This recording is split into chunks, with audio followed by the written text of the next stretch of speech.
कि वो कहते हैं कि ये व्यवहार की जरूरत क्या पड़ी और व्यवहार के बिना परमार्थ का उपदेश देना संभव क्यों नहीं है। क्योंकि क्या करें, बोले ढपोर शंख है, अनादिकाल से संसार में भटक रहा है। समझ में आ गई बात? अनादिकाल से संसार में भटक रहा है। इसकी भाषा अनादिकाल की अनार्य की रही है।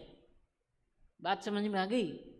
और जब तक इसको इसकी भाषा में न समझाए, समझ में आ गई बात? जब तक इसको इसकी भाषा में न समझाए तब तक इसके समझ में आएगा नहीं। अरे समझ में आ गया व्यवहार क्यों है? व्यवहार इसलिए है कि ये वज्र मिथ्या दृष्टि जीव है। अब तो वज्र मिथ्या दृष्टि नहीं होना चाहिए क्योंकि अंदर बैठे हो, है ना। वज्र मिथ्या दृष्टि तो वो है, हा? समझ लेना। वो अब यहाँ आने के बाद वज्र मिथ्या दृष्टि नहीं रहे, लेकिन मिथ्या दृष्टि तो है ना। और चाहे वज्र मिथ्या दृष्टि हो चाहे कोई भी मिथ्या दृष्टि हो, टोडरमल जी तो कहते हैं कि मिथ्यात्व बहिरी का अंश भी बुरा है ना।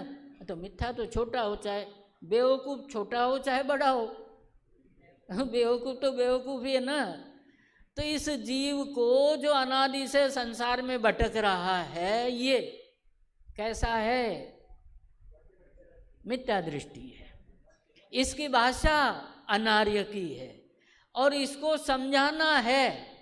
और समझाना तो चाहते आर्य भाषा में, निश्चय का विषय समझाना चाहते। आर्य भाषा मतलब निश्चय का विषय समझाना चाहते हैं, लेकिन ये ऐसा दुष्ट जीव है, या अनादि से अनार्य भाषा में ही फंसा हुआ है। अब इसको इसकी भाषा में न समझाए तो समझ में नहीं आएगा। इसलिए जिनवाणी में व्यवहार को स्थान दिया गया। यही व्यवहार